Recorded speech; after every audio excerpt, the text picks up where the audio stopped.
Hi, this is Annie Grace, and I am answering readers' questions. I'm the author of This Naked Mind and also the author of the soon-to-be-published Alcohol Experiment. Here is the manuscript, and this is coming out December 31st of this year, so very exciting. So anyway, I have a question today from a reader, and the question is, does alcohol really make you more creative? The question is from A, we'll call her to keep privacy. My question is this: does alcohol really make you more creative? I am now 80 days into alcohol-free thanks to you and your 30-day alcohol experiment. I love it. The lies I've believed about alcohol turned out to be just that, lies. Alcohol didn't make me more relaxed, calmer, sleep better, or anything else I believed. Instead, it was the opposite. I'm loving my alcohol-free life, and I'm so happy to no longer feel trapped as a drinker. The one struggle I still have is creativity. I'm a published writer novelist, and I got into drinking because it felt like 1 or 2 glasses of wine helped me open up and be more creative. However, as we all know, that 1 or 2 ended up being 3 and more as my tolerance grew and it stopped being as effective. The negative impact of drinking piled up. However, part of me still believes that alcohol will help me write better. I'm not sure if that's true or that's the wine witch lying to me again. There's a long history of romanticizing drinking among writers to the point where a lot of people believe artists are more creative if they drink. I'd like to know the facts. Is it true that alcohol makes us more creative, and how can I get back into writing without drinking? Many thanks. Hi, Amy.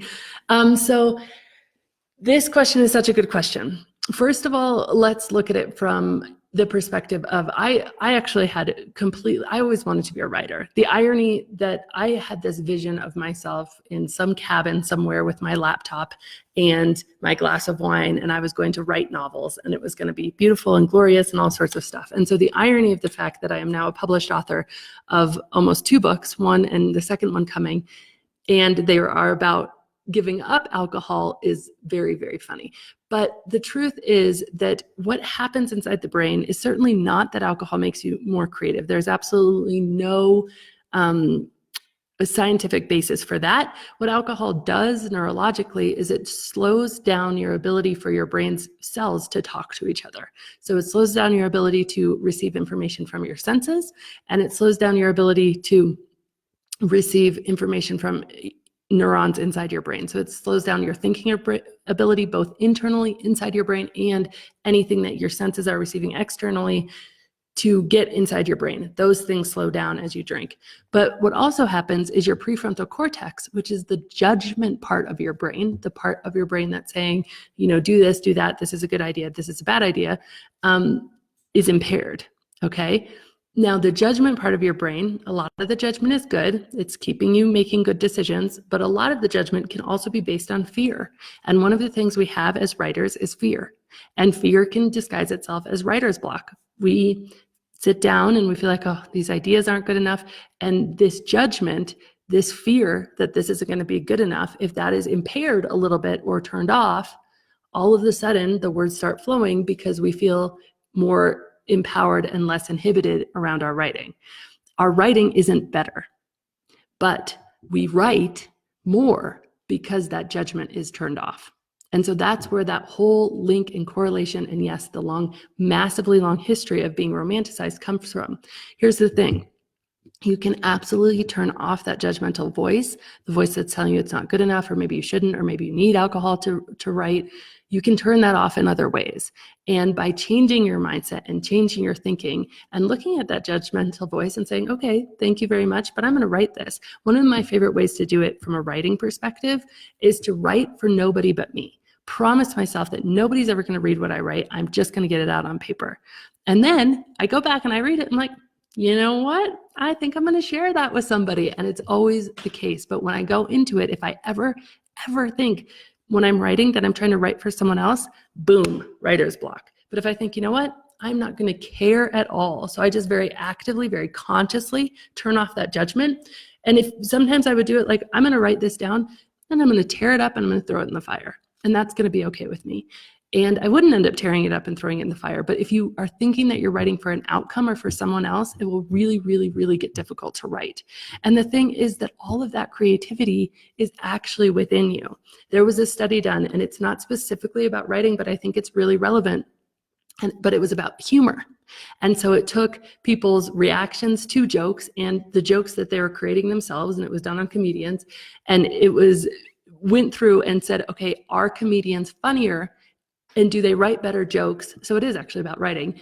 Do they write better jokes after they have been drinking?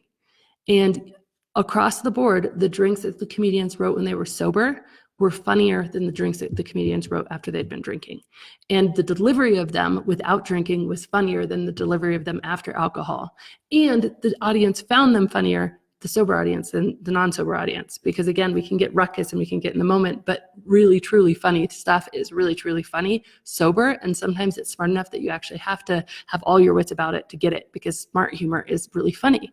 And so this is really interesting and just goes to show that actually it's not that alcohol has any ability to make you more creative. It doesn't, there's certain plants or whatever that actually increase neurons and brain cells and activity in the brain and stuff like that.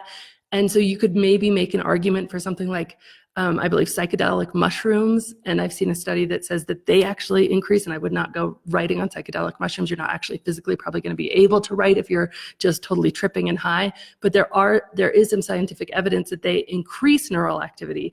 Alcohol decreases neural activity. In fact, drinking enough alcohol literally kills brain cells and shrinks brain cells. So there's nothing in alcohol that makes you more creative. Again, it's just the fact that what alcohol does is it turns off the judgmental, fearful voice in your head that allows you to start writing. And so all you need to do is just get over that. And you can do that by just promising that you're never going to read it to anybody else but yourself. And so I think it's just such a good question. Another thing about writing, just that I feel really pretty strongly about, is the dedication to write as frequently and as often as possible, even when you have nothing to say. I was told when I was in high school, and I really wanted to be a writer even at that time, get a journal and write in it every day. And just write. And if you start out your writing like, I have nothing to say today, this is really boring, but I'm writing for the sake of it because I have to be writing every day. Yes, some of my journal entries said that. But sometimes when you just make the time to write, and just 10 minutes a day, 20 minutes a day, you get ideas and they start going somewhere. So half of writer's block is actually just discipline. And I think it is hard to let go of some of these romantic ideas that we've had around alcohol, the Hemingway, the boozy writers for upteenth number of years. But the truth is that is absolutely a myth, and alcohol is not going to inherently make your writing better or make you more creative. So it is such a good question. Thank you so much for asking it. And absolutely, thank you very, very much for being here. And it's a really good question. I hope you found it helpful.